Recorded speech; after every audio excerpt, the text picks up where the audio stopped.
fiha ba'dal kalam. Beliau radhiyallahu anhu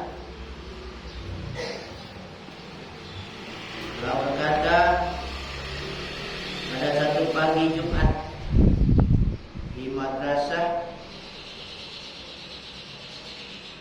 tanggal 10 bulan Ramadan tahun 545 Hijriah. Setelah beliau membicarakan, ya gulam, khutwani, tuntutan,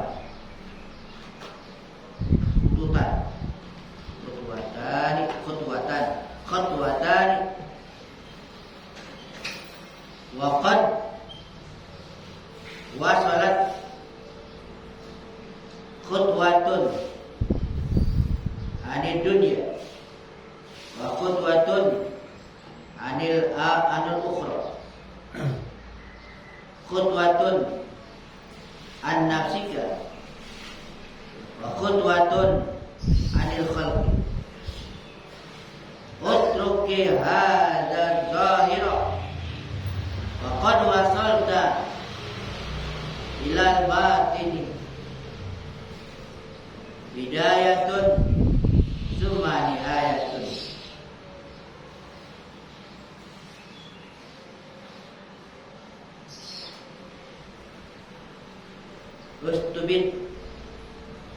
Istabid anta wa tamamu ala Allahi azza wa jalla.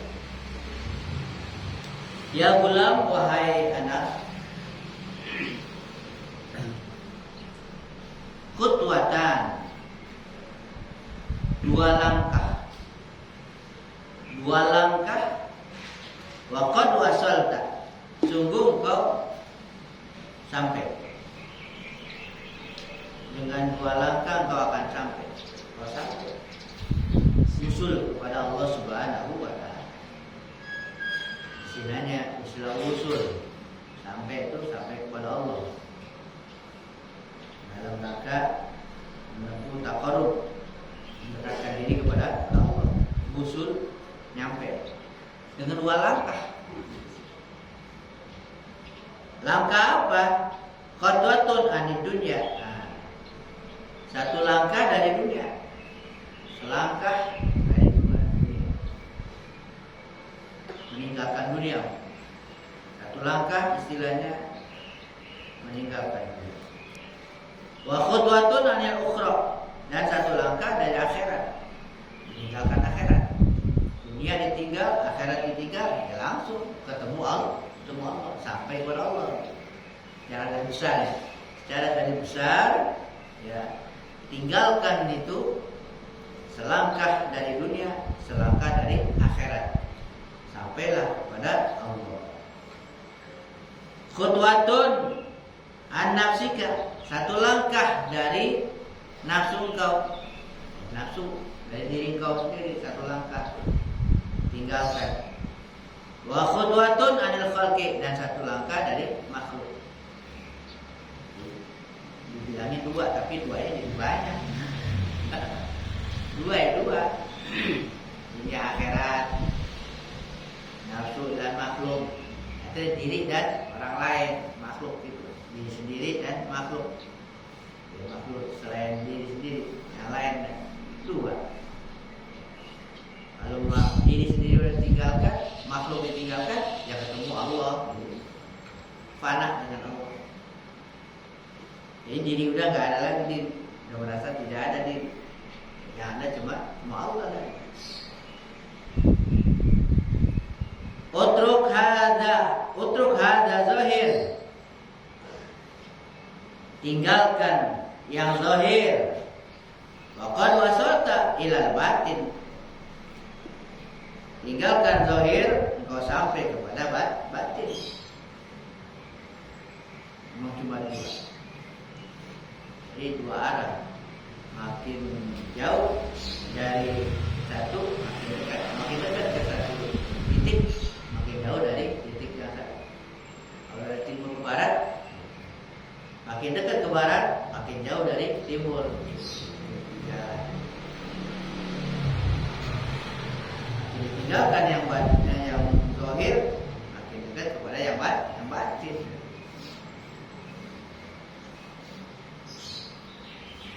Bidayatun summa nihayah.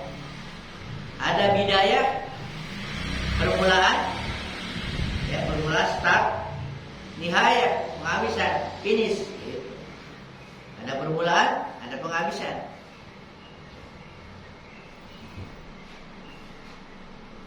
Istabdi anta.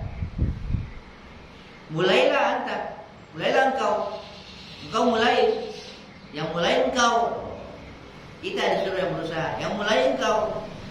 Wa tamamu 'alallahi azza wa jalla. Penyempurnaan itu ada pada Allah. Kita mulai ini.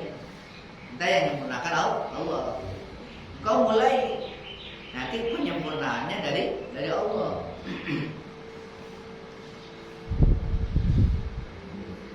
Min kal bidayah wa min Allah azza wa jalla nihayah. Dari engkau bidayah. Ya, startnya dari engkau start. Permulaannya, bergeraknya mula-mula. Nanti nihayahnya dari Allah. Ya, dari Allah nihayah, puncaknya, penghabisannya, finishnya dari Allah.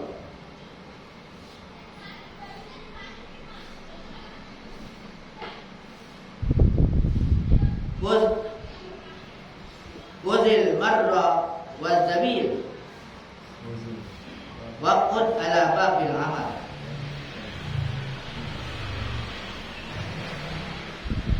Ambillah, melewati dan duduk di pintu amal, di pintu perbuatan. Hatta iza tulibta takunu qariban. Sehingga apabila engkau diminta, engkau sudah ada dekat. Minal musta'mal, dari yang mempekerjakan. Ya, istilah orang kerja, udah deketin di pintu aja, entah kapan diperlukan udah ada di pintu. Gitu. Orang sudah mendekatkan diri kepada Allah, nanti kapan Allah mau memerintahkan udah dekat di pintu. Kapan mau dipekerjakan sudah ada dekat dari yang mustakmil, yang mempekerjakan, katakan yang mempekerjakan. Ini tafsirkan seperti orang mau yang kerja gitu. Sudah di depan pintu. Nah kalau diperlu ya di depan pintu tinggal turun uang, dekat. Wala taqud ala firashika wa tahta lihafika wa min warai aghlaqi. Jangan kau duduk di atas tempat tidur, jangan duduk di tempat tidur. Duduk di tempat tidur lagi masih tempat tidur, masih di rumah, di tempat tidur lagi. Berarti masih jauh banget, belum bergerak sama sekali. Gitu, seakan-akan gitu. Mau kerja masih di tempat tidur, gitu. Jangan duduk di tempat tidur, di bawah selimut, di belakang penutup, ya, di belakang, ya, yang tertutup. Cuma tatlubul amal wal istiqmal. Kemudian engkau meminta bekerja dan dipekerjakan. Bagaimana? Ya. Masih di tempat tidur. Minta kerjaan, jangan menyuruh kerja. Kalau orang yang di tempat tidur, minta tafsirnya begitu. Ya, meminta pekerjaan, meminta kepada Allah, tapi belum bergerak sama sekali. Ya. Masa yang mau pekerjakan datang ke rumahnya, ke tempat tidur, yang bangunin. Yang perlu siapa sih kayak gitu? Yang perlu siapa gitu? Ini tafsirnya jauh banget tafsirnya jauh. Masalah orang mau nyari kerja pasti tempat tidur, baru bangun nih. Minta kerja. Adni qalbaka minal dzikri. Nah, dekatkan hati engkau minal dzikri, daripada zikir, mengingat. Dekatkan hati engkau dari mengingat. Deketin untuk mengingat. Wa dzikruhu yaumun nusyur, dan mengingatnya yaumun nusyur, hari berbangkit. Kemudian ingat pula tentang hari berbangkit. Ingat tuh hari bangkit, hari dibangkitkan. Hari dibangkitkan. Tafakkar bil qubur ad-dawaris. Renungkan tuh tentang kubur, tentang kuburan yang gelap. Dawaris itu lurus kayak laci gitu, laci tertutup gitu. Renungkan tentang kuburan yang tertutup, gelap berarti. Pikirin tuh udah masuk kuburan, gelap. Di dalam tanah ditutup lagi.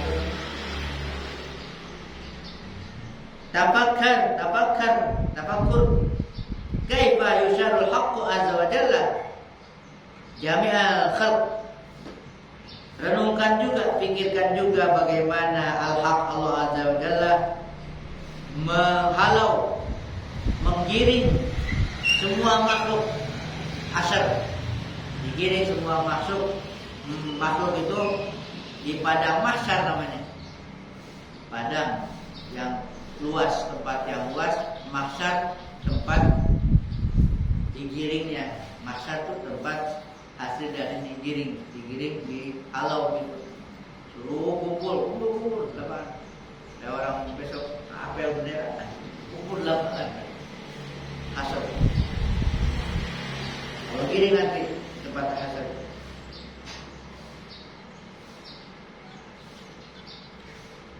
Semua makhluk. Wa yuqimuhum baina yadayhi, akan ditegakkan mereka itu di hadapannya. Idza dumta ala hadza tafakkur, apabila engkau terus menerus dumta, dawam, engkau mendawami continue secara berkelanjutan, langgeng ala hadza tafakkuri, atas tafakur ini yang merenungkan alam kubur, merenungkan hari berbangkit, memikirkan tentang kumpulnya manusia di hadapan Allah, kan gitu kan. Nah, kalau ini kau langgengkan, zalat qasawatu qalbika, akan hilang kekerasan hatimu. Keras hati akan hilang, dilembut hati. Hati yang keras, ya kalau hati yang keras kan kamu menerima nasihat, ya hati yang keras, susah. Maka dengan sering-sering mengingat itu tuh, mengingat hari kubur, hari berbangkit, hari ini di mahsyar, katanya zalat, akan hilang qasawatu qalbika, kekerasan hatimu akan hilang. Wasofa, dan akan bersih, ya, wasofa, dan bersih min kadarihi, dari kekeruhannya, dari keruhnya pun hilang, dari keruh. Idza kana al-bina ala asas, apabila bangunan itu didirikan alal asas, di atas fondasi, ya, kalau bangunan didirikan di atas fondasi, sabata warasakho, dia akan tetap. Wa idza lam yakun ala asas, dan apabila tidak di atas fondasi, ta'jilu wuquhu, akan cepat tuh rusak. Pokoknya cepat kalau nggak ada fondasinya. Kalau nggak ada fondasi, ya baru tambahin tiang ato udah ambles. Ini tafsir lagi, tafsir. Asal bangunan begitu.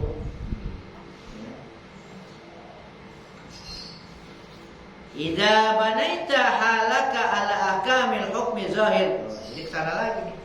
Apabila engkau bina halaka, keadaan engkau, spiritual kau bangun berdasarkan apa? Nah, ini berdasarkan apa? Ala ahkamil hukmi zahir, di atas hukum yang zahir tuh, zahir. Amalan zahir dia amalin dulu yang zahir. Ya, dia jenjang istiqomah gitu. Kalau kau bangun keadaan kau di atas hukum-hukum zahir, ya, la yaqdiru minal khalqi ala naqsihi, maka tidak ada makhluk yang dapat menguranginya. Ada yang bisa mengurangi. Wa idza lam tabnihi ala dzalika, apabila engkau tidak bangun di atas yang demikian itu, artinya enggak dilakukan hukum yang zahir, syariat enggak dilaksanakan gitu, ya. La yasbutu laka hal, maka tidak akan tetap keadaan. Keadaan itu maksudnya posisi keadaan spiritual engkau. La tasilu ila maqam, engkau tidak sampai kepada satu maqam.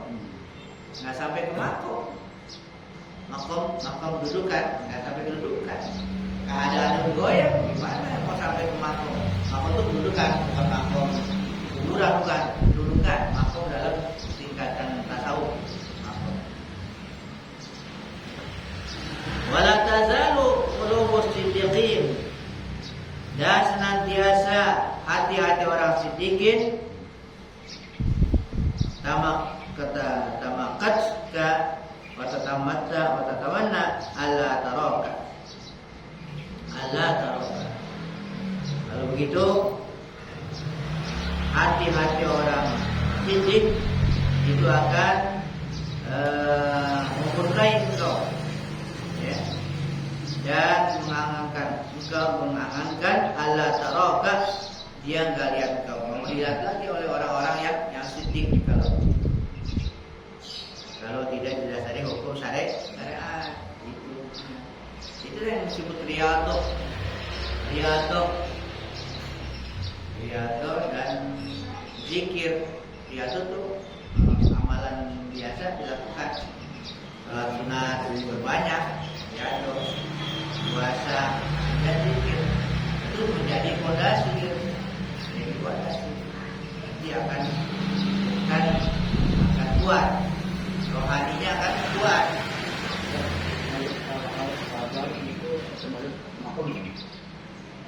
Itu masing-masing ada makomnya, ada makom sabar, makom tawakal, bukannya. Kalau syariat, untuk syariat ini ada 3 amalan syariat supaya bagus. Kalau syariat itu untuk memperbaiki anggota zahir kita supaya bagus, itu laksanakan syariat. Kita laksanakan syariat, sholat, maunya sholat, puasa secara syariat itu memperbagus anggota jadi bagus, anggota kita jadi bagus. Karena apa? Itu melaksanakan sholat dengan rutin itu akan memperbagus anggota. Kalau untuk memperbagus hati rohani, itu amalannya ikhlas dan sebagainya. Kalau umpamanya untuk yang syariat itu memperbagus anggota, ya, anggota badan dan sebagainya. Itu ada 3. Yang pertama taubat dulu, itu makom taubat. Makom pertama yang paling yang paling rendah taubat, paling dasar taubat dulu, ya, sebelum yang lain taubat. Nah, setelah taubat takwa. Nah, kemudian yang ketiganya istiqomah. Cuma 3: taubat, takwa, istiqomah. Maka nanti anggota kita, ya, zahir kita bagus. Zahir kita akan bagus, akan kelihatan bagus zahir secara syariat. Kalau hakikat, ikhlas, jujur, dan tumakninah. Kalau yang thariqat batin itu ikhlas dalam beramal, kemudian jujur, ya siddiq, kemudian tumakninah, artinya merasa tenang. Kalau dalam hati udah merasa tenang dalam beribadah, terus dilatih seperti itu untuk memperbaiki hati, rohani batin kan. Nah, yang ketiga untuk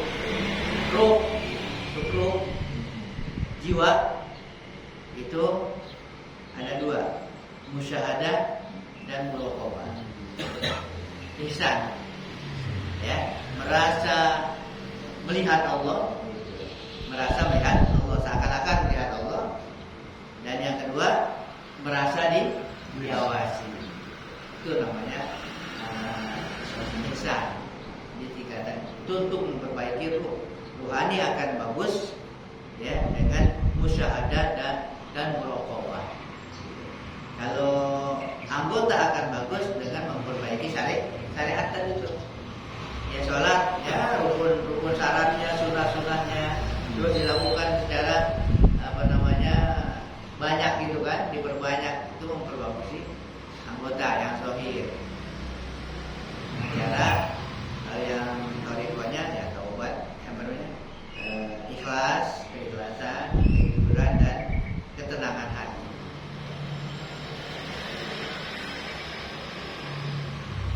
Ada tingkat-tingkatannya. Ada jelas syariat, thariqah, hakikat, marifat. Itu syariat, thariqah, hakikat, marifat. Syariat itu yang zahir. Laksana begini, laksana orang mau ada tujuan mau pergi gitu.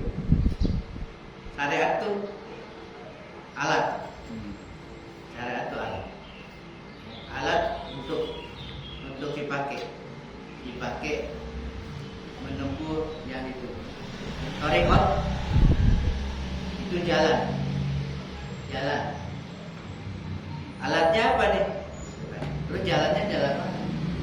Kalau jalannya jalan darat, ya syariatnya. Kalau jalannya jalan laut,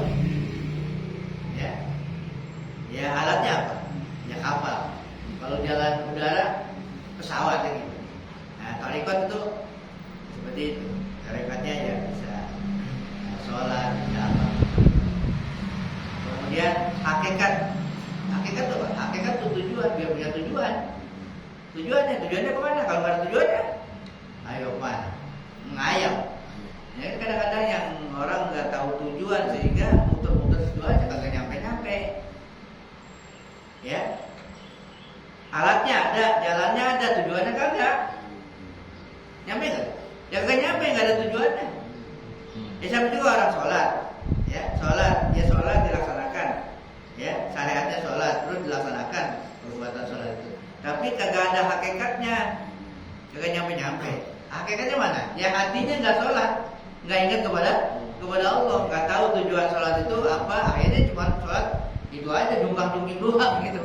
Nggak ada cara laksana orang jalan, ya keliling mana aja, capek-capek, kagak nyampe, gitu. Nggak ada tujuan. Nah, itu hakikat itu tujuan. Hakikat tujuan.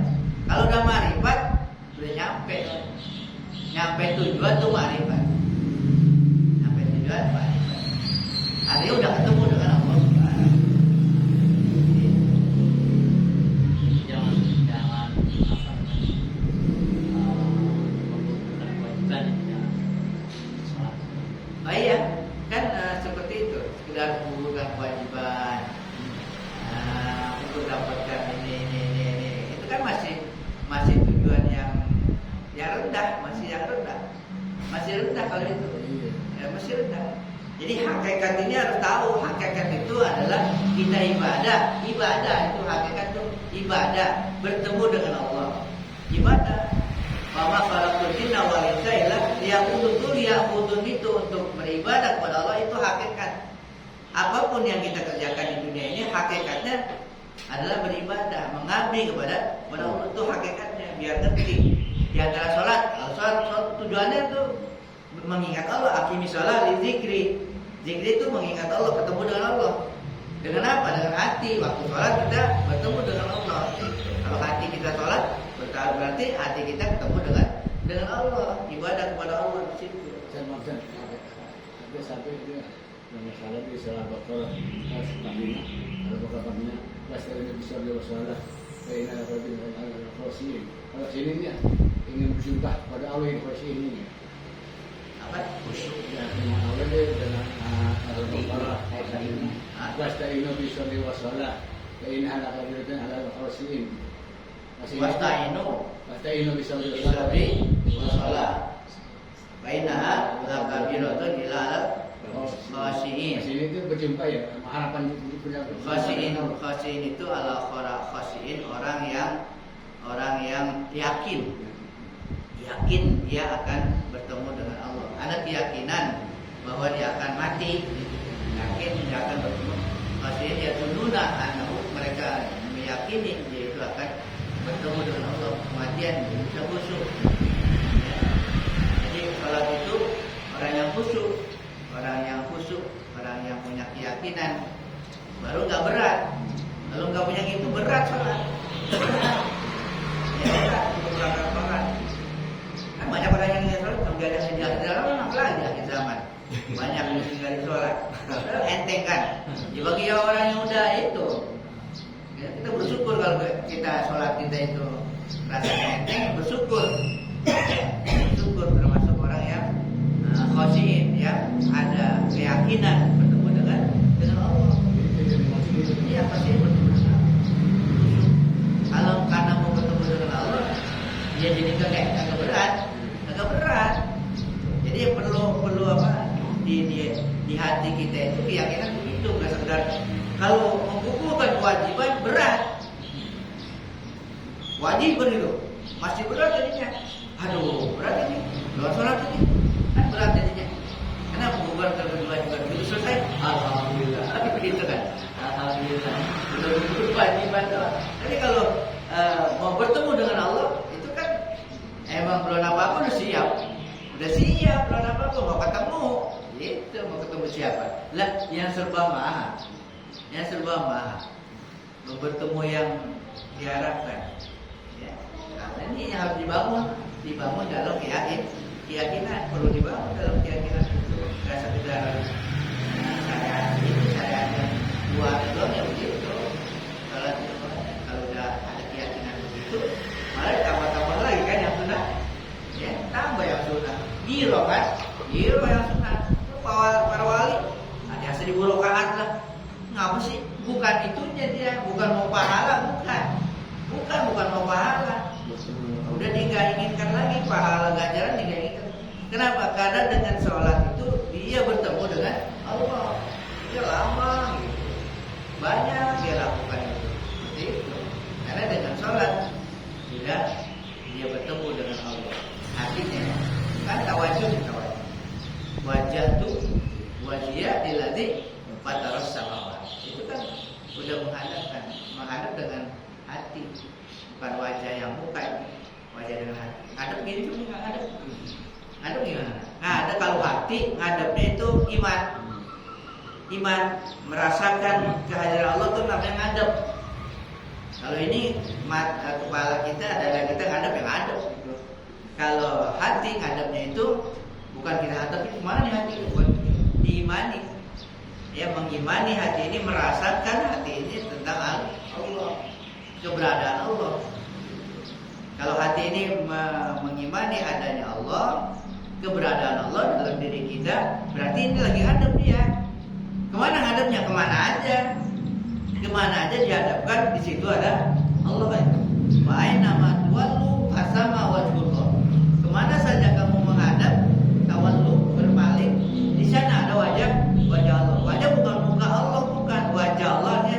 Hadapan itu bisa sama-sama, dia wajah, kita wajah. Nah, sama-sama menghadap, jadi ketemu gitu. Merasa. Makanya diajarin begitu, kita harus meyakini bahwa segala sesuatu yang terjadi di alam ini adalah perbuatan Allah dan peranan Allah. Sehingga kemana aja kita ngeliatin apa saja yang kita saksikan, itu ada Allah di sana. Kalau udah bisa begitu tuh, berarti hati kita sudah bisa ma'rifat kepada Allah dan mengenal kepada Allah. Jadi jangan kepada makhluk. Mata kita yang kepada makhluk, mata kita telinga kita kepada yang zahir. Ini telinga kita untuk dengar mana? Dengar suara burung tuh.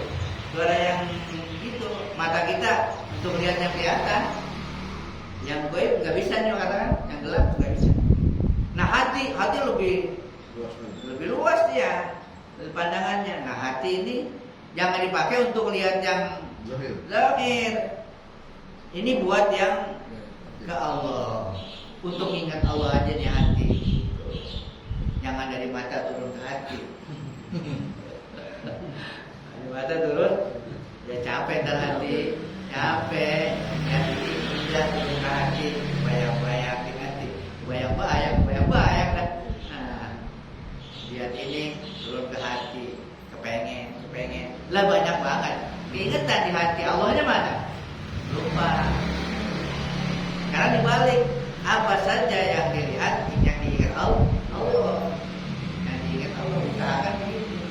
Kita lihat sesuatu. Paling enggak, yang makanya paling awal bahkan dilatih hati ini dalam sholat itu latihan tuh. Latihan mengingat Allah dalam sholat.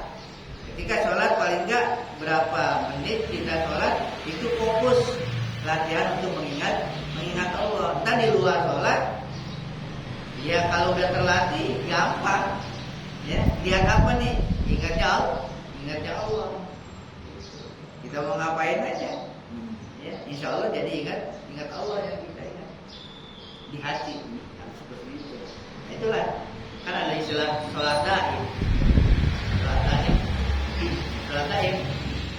Kalau orang Jawa itu sholat daim. Jawa itu sholat daim. Daim ada sholat yang senantiasa, bukan sholat yang pakai ruku. Itu sholat syariat paling berapa menit. Tapi sholat daim sholat terus menerus. Hati maksudnya. Hati selalu ingat Allah, namanya sholat daim. Ya, sholat daim dia paham aja kalau nyebut sholat daim kita nggak terlalu aja sholat daim. Sholat daim itu orang yang sholat daim nanti lihat di Al-Quran. Illal ladina daimun. Orang yang sholatnya daimun, dia nggak akan ada resah dan gelisah, nggak ada. Ya, kenapa? Kalau udah sholatnya daim, nggak ada kerusakan. Kan ada 4 tingkatan orang sholat: sahun, khoshi'un, hafizun, daimun. Yang sahun, na'udzubillah lah. Orang sholatnya lalai, wailul lil musallin alladzina hum an sholatihim sahun. Nah, kalau yang khoshi'un beruntung, qad aflahal mu'minun alladzina fi sholatihim khoshi'un. Nah, terus ada lagi manusia dalam keadaan turut kesah dan sebagainya. Illal ladzina hafizuna fi sholatihim hafizin. Sholatnya dihafizin, dia memelihara sholat. Nah, yang terakhir itu yang tingkat yang berbiasa lagi nggak akan dia goncang dan sebagainya. Kalau yang sholatnya daimun.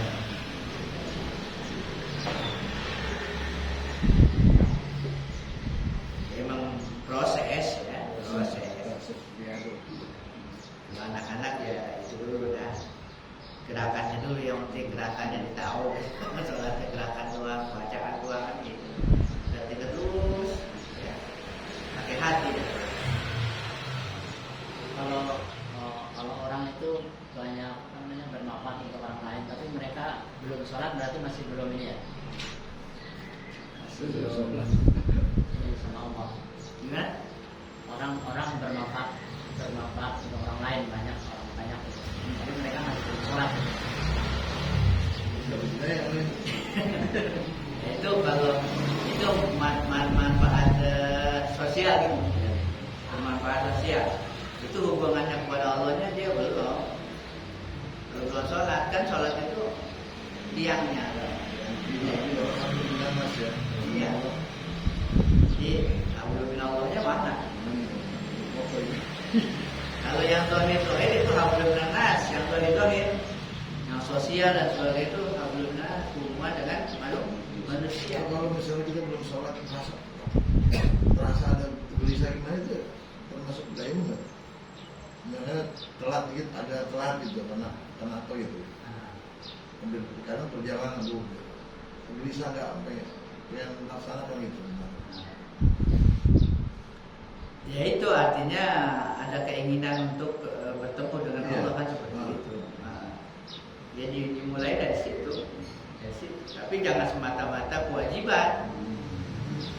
Kalau aja udah selesai, alhamdulillah gitu. Selesai. Lepas gitu ya. Lepas. Alhamdulillah gitu. Alhamdulillah. Ya boleh sih begitu, tapi alhamdulillahnya jangan merasa diri. Salah kita. Merasa diri. Alhamdulillah gua udah bisa melaksanakan. Nah buahnya ini harus dipapas lagi bahwa kita bisa, itu pun pertolongan Allah. Ingat Allah lagi. Jadi bagaimana kemana ya Allah. Allah juga. Itu diinginkan begitu kemana-mana jadi Allah. Kalau udah begitu udah selesai. Karena kan udah ingat Allah tuh. Ya lagi sholat kan namanya berjumpa dengan Allah. Begitu udah selesai, alhamdulillah kan gitu kan. Ngaku dirinya yang udah lepas. Berarti dirinya dia udah percaya sama dirinya lah. Awalnya lupa lagi, udah selesai, tugas udah selesai kan gitu. Gak ingat lagi. Nah, berapinya begitu. Kalau merasa dari diri sendiri. Halus. Lalu lupa kayak orang kerja. Udah gak ingatnya tukang kerja lagi, yang nyuruh lagi lah. Dan yang penting udah selesai. Gak ingat kekejamannya, gak ingat bagaimana, gak ingat yang majikan, udah enggak. Kenapa? Selesai.